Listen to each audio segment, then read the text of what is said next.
Hi, Kathleen. I'm so delighted to have you take out time and attention and share your knowledge and your experiences with all of us with this really interesting conversation about astrology. I know that you are not just a Vedic astrologer, but and of course you're the creator of conscious calendars, but also, you've got a background in Ayurvedic medicine and in traditional Chinese medicine, and also partially in medicine, allopathic medicine.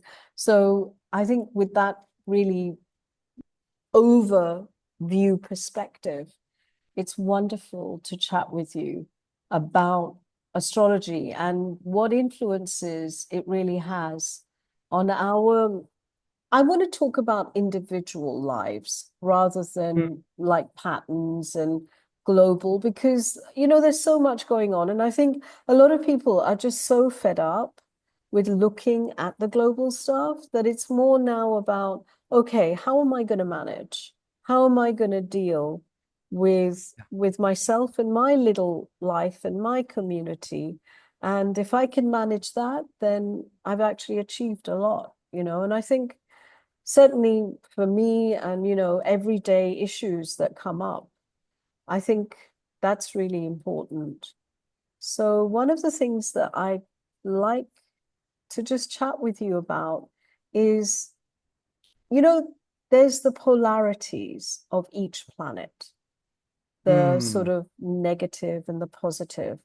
And the reality is that as individuals, we have to experience both sides for wholeness, because according to my understanding, not just of astrology, but of life itself, is it cycles, and we have to complete the cycles individually and community wise, in order to really experience the wholeness, which is what we're here to do, essentially, on this planet, in these lifetimes, in this existence, is to experience that wholeness.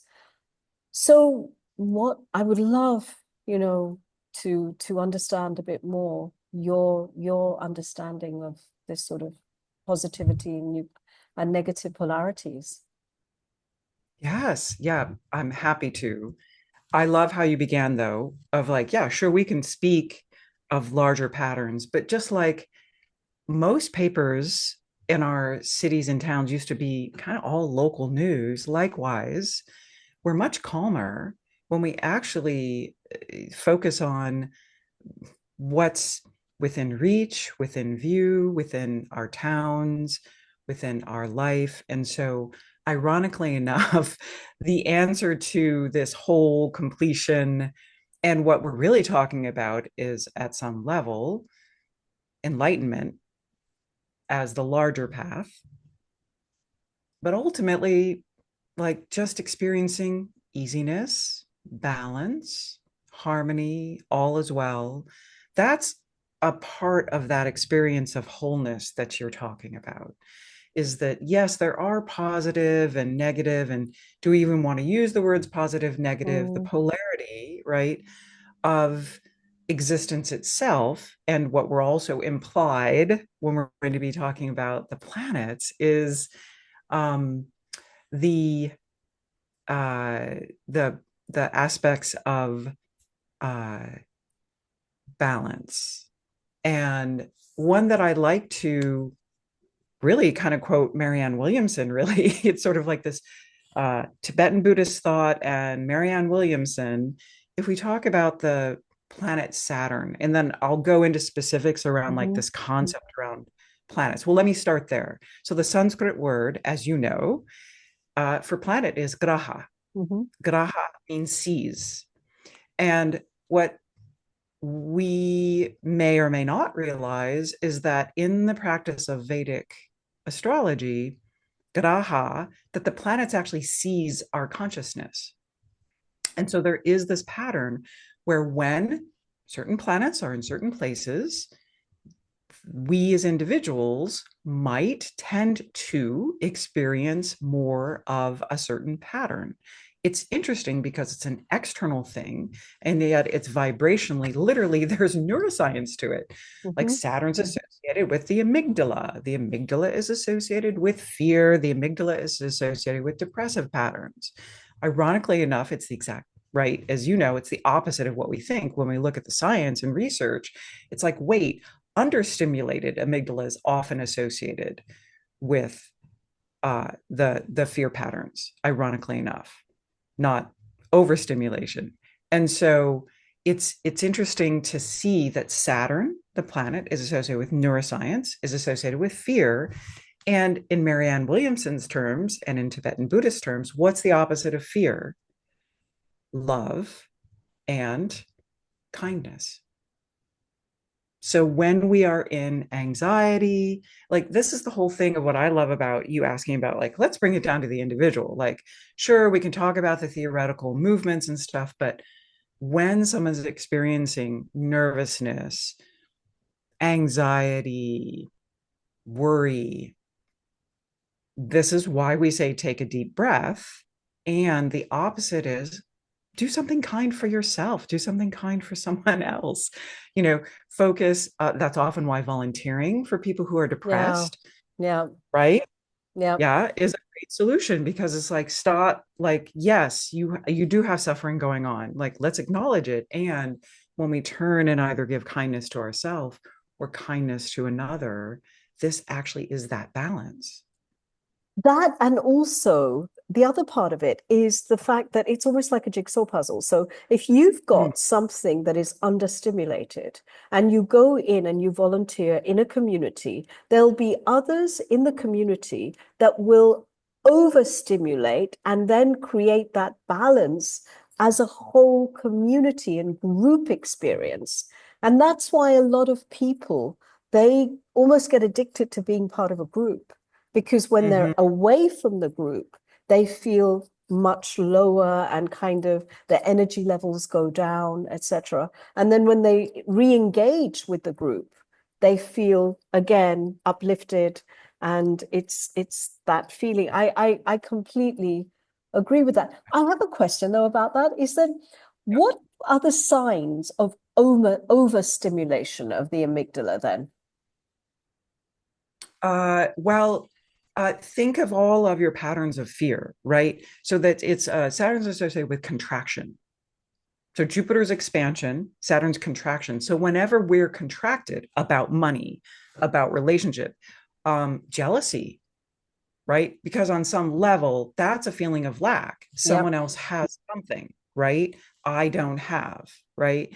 So it's very interesting how that pattern actually plays into some people's abundance practices without realizing it. They wonder why they're not manifesting or whatever. And Mm-hmm. they're actually still caught in that belief pattern of lack rather than, ironically enough, equanimity, having enough is the core of the opposite of that fear and contraction. So yeah, I mean, I associate jealousy as some form with that too. You know, it's contraction in any form. So usually it shows up as anxiety, but like each person's fear shows up in a different area of their life because we all have different karmas, right? So Absolutely. yeah, so other ones, let's see, what else would, are there other words that come to you associated with Like like, euphoria, would that be a sign of overstimulated amygdala? ooh, hmm, good question. That's almost no. I mean, I Mm-hmm. think because of our medical background, like, Mm-hmm. you know, like my brain goes to immediately like, huh, is that more manic depressive? No, I mean, because euphoria I associate more with Venus and Jupiter because Venus is associated with bliss, right? Right. So this is you have this pear that is perfectly ripe. We cut it, it's juicy, we eat it, it's like perfect, like having a perfect mango or a perfect pear. Like that is bliss. We are meant to have that. That's a positive karma, Mm-hmm. literally the fruits of an experience.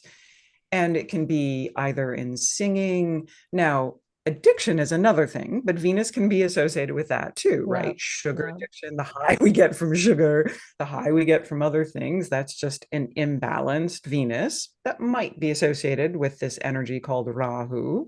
Mm-hmm. But right, so I would actually say bliss in a balance, euphoria in a balanced form is actually, again, something that's meant to be ours in a positive sense, right? Altered state is supposed to be part of our experience. I actually meant euphoria in terms of delusional euphoria. Ah, delusion. Well, I'd say that's Yeah, Rahu. that's Rahu, hands Rahu. down. Okay. Yep. Okay. Okay. Yep. Interesting. That. Mhm. Interesting. Because I know that Saturn, Shani, is our exit gate from our, karmic cycles. And, if you've kind of gone through that, and that's really, when you mentioned earlier about enlightenment. I think when you start exiting Saturn, which means that you've completed your cycles, Saturn releases you from its hold, the graha, as you said, and Mhm. it then you feel liberated. And that feeling of liberation is actually also enlightenment because it's like, oh my God, I've been released now. I've done my karmic patterns and I've neutralized them, and I've completed whatever I'm supposed to learn, at least to some level. But I can now I have the choice to come back and share and help others and support others. So that's a different form of Saturn, though. It's not Saturn Yeah. pressurizing you. It's Saturn actually saying, you know what? I'm here to support whatever you want to do because you've already been released. Oh, I love this perspective. I'm going to kind of sit with something you said. What I caught at the very beginning, though, is Saturn. It's true, Saturn's associated with death, but Saturn, like when we're talking about that negative side, which is fear, but it's equanimity. So Mm-hmm. it's meditation.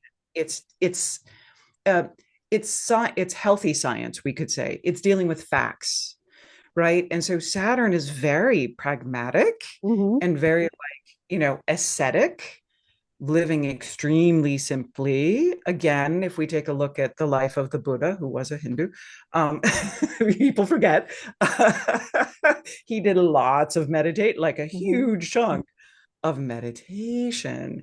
And that is this reality based, hmm, take things as they are, all is well, evenness of like, this is so. This is the groundedness that Saturn can bring when we meditate, when we experience theta healing, alpha brainwave states, which we can experience alpha brainwave states in exercise too.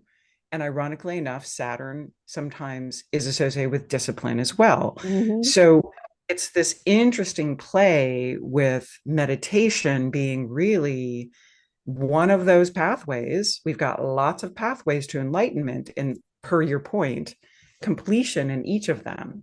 So we could say like a whole series of discipline and meditation is one of those completion cycles with Saturn that then allow, rather than a fear of things, a fear of death, a fear of what is, it's like, this is so. It's just an evenness. Yeah. And that's that equanimity that comes with the balance between the two and that um, realization.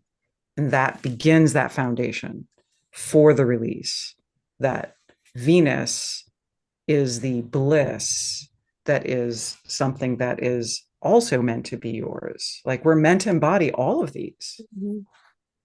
Yep. Yeah. I agree with you. Do you think though that there's this huge surge of mental health? Do you think it's actually mental health? Or do Mm. you think it's actually influences that we may just find overwhelming? It's a combination. I do think that there have been hidden mental health issues for hundreds and thousands of years, I agree really. with you. I agree. Yeah, right. Like Um, in certain societies, it's been a little more balanced, but you know, pre-patriarchy, there was matriarchy, right? I right. mean, the foundation of the nakshatras and the lunar mansions is matriarchy, everybody. This was pre-sun houses, a sun every house. That's masculine energy. The Hmm. nakshatras are all feminine power, Shakti. Okay. It's like, it's this interesting path again to wholeness as okay, I'm going way out here. I'm connecting all these things of like, just let it wash over you, everybody who's listening. Like, so the rotate the the North Pole of the Earth circumscribes a circle every 26,000 years. Yeah. So our North Star actually goes to a different place every 26,000 years. And in these cycles, there's even cycles bigger than that, as you know, these things called yugas. Hmm. But that circumscribing of the North Star, we go through an entire cycle, and it's actually moving from matriarchy to patriarchy back to matriarchy It's is our also natural. it's also an assimilation of the layers. So it's not dominantly patriarchy. It's also mixed in with different layers of uh, patriarchy, and then it flows the other way, and then it's dominant patriarchy with, layers of. So it's like a pendulum, but it's all mixed in because of Yeah. the multidimensional aspects of the planets and their influences as well. And then, right. And then we as individuals are existing at a certain time, and then we are Yeah, having our own actualization, right? So we're all part of the game, you know? So I didn't mean to kind of get I know, off I topic. know. I brought it in terms of, because your original point was around, or your question was really around, what was it around? What made me go to the patriarchy with the cycles? Um, I can't We're being remember. so classically, right? We're like, wandering our way there. I love it.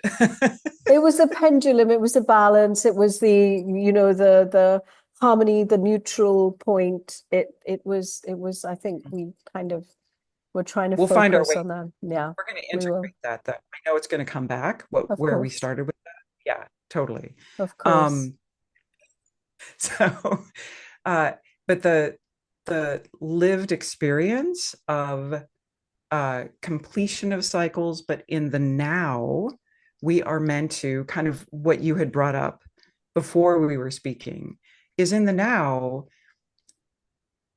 Life isn't just about trying to seek only the goodness or the positive side Hmm. of things or the positive side of karma, that it is this balance that it is ironic that it's through suffering that we often make much more headway Yeah.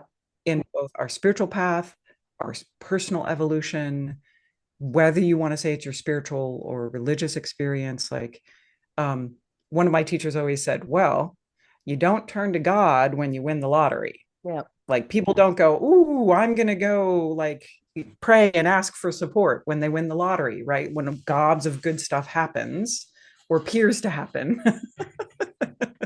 right? Because there's plenty of lottery winners who are miserable 10 years later, right? So, like, watch what you seek.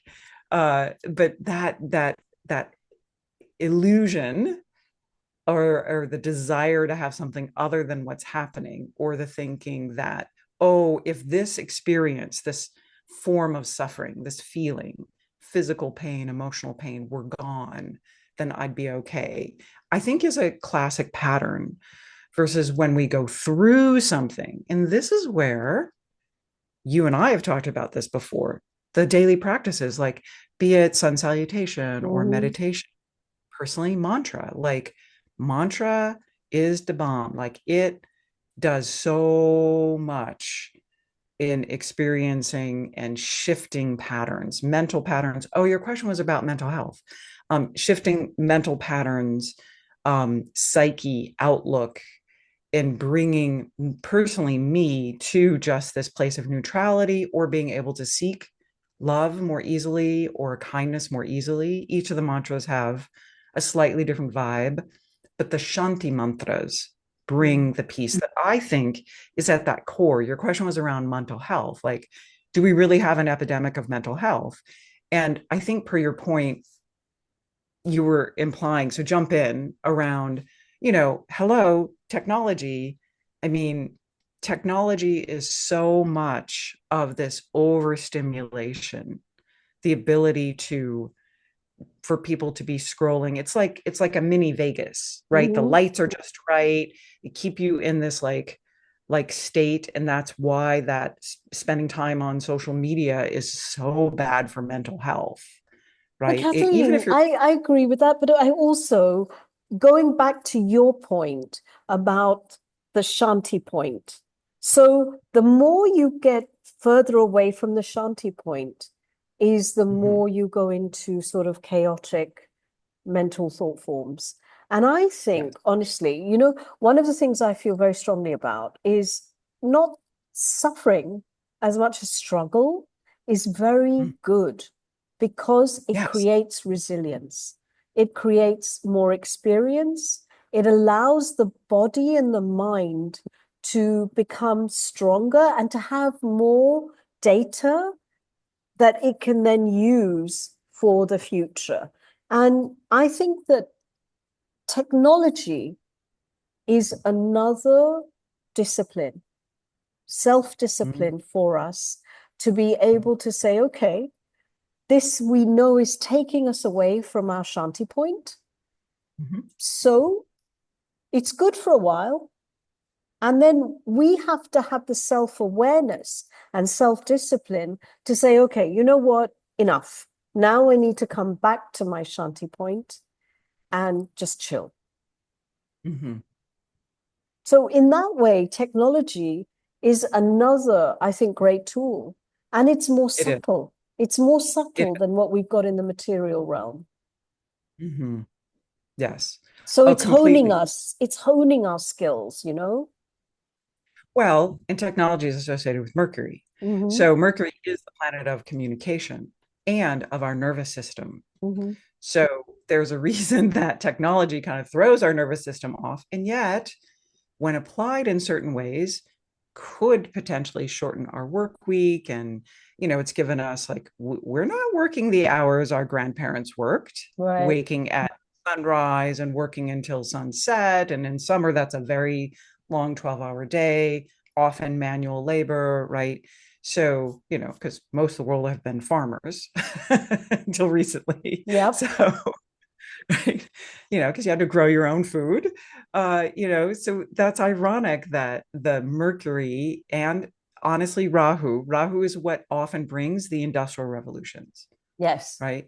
And again, what so if we're talking about this play of like that balance where we can use technology to you and I are meeting, you know, it, Absolutely. countries apart here. Our time zones are 12 and a half hours apart. So, you know, it's letting us have experiences and then someone being able to watch this on replay. Like, oh, I'm just so thankful. Like, it's such a blessing to be able to use things in this way, to have these friendships across the globe. I mean, it's so beautiful, isn't it?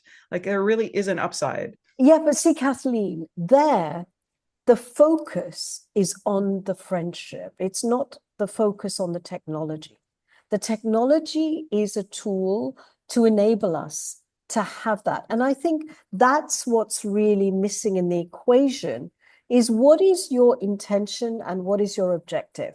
And that's Yes. where people do not have the clarity that I think is required, where there's so much fear mongering and conspiracy about technology. It's just if you Mhm. know what you want to do with anything and you know Yes. your objective is to enable this friendship and share it rather than Mm, focus on, hey, isn't it great? And I can do the technology. I think that's important for people yes. to understand. Oh, it's beautiful because even with you just saying that, I'm like, oh my gosh, you're right. I don't set intention before I go into social media. I mean, sometimes I do. I'm just like, oh, I'm going to check this one thing. And that's when I can be really laser focus, get in, get out, right? Kind of thing. If I'm just checking something and going, oh, hi, oh, connection, yay, you, oh, yay, you, love, love, right?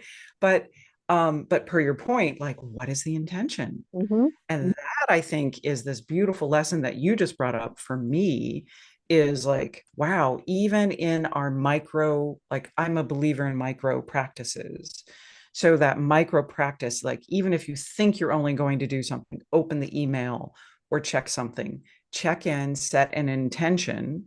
And that's also, again, I think a form, discipline's not a sexy word for a lot of people, I but it is. know. Yeah. In this case, we could call it what? Focus, supportive, supporting focus, you know, expanding outcomes, because it does expand outcomes when we set an intention, Yep. right? And set what outcome we would like to see, not necessarily having that expectation, but Hmm. what we're going in with the intention. Yep. So be it social media or checking email or writing a poem or Right. stepping outside. Yes. And that level of awareness is so beautiful that then I think it brings a deeper, rich, more rich experience. I agree with you. And I think people overlook the real value of small acts. We There, do these acts all the time throughout the day, throughout even while we're sleeping. And we forget that this is life. This is really what it is. it's It's the not string. about the big, having the big car, having the big house, having the big holidays. It's really there's a saying, it's in Hindi and Mhm. also in Turkish. And it's like the in Hindi, it's called God is in the details. Yes. And in Turkish, it's the devil is in the details, Oh, right. Isn't that? Oh, yes. Right. right? Mm-hmm. Yes. I know. I did say that to someone the other day, the second one, and it's just like, yeah, the like God is in the details and the micro focus Hmm. in setting intention before we take a sip of water, you know, everything, just holding our food before we eat it and blessing it. Like these micro practices are the rich stuff of life. That's our path to enlightenment, is Exactly. again, not going over expansive, but coming back and saying, okay, I'm going to do this micro practice. And when I leave, I'm going to nod and say hello to my neighbor. And it comes back to these like simple everyday things that, when linked together, become the totality, Yeah. right? Yeah. My making sure I took my trifala, with warm water before meeting with you, like just Hmm. all those little things. No, but they really count. They count so much. Oh, this is wonderful. Thank you. I hope we will have a follow-up conversation, and maybe we can continue based on your time and schedule. I would love But that. me too. I think this is I mean, it's enriching. I find these conversations very enriching. I Like love we just said, the small parts, the little, the 35 minutes in our it. Mhm. day, and it's beautiful. Yeah. Thank you, Yeah. Kathleen. Thank you. Thank you. And I just so appreciate our friendship Me that too, me too, me too. And I hope it continues.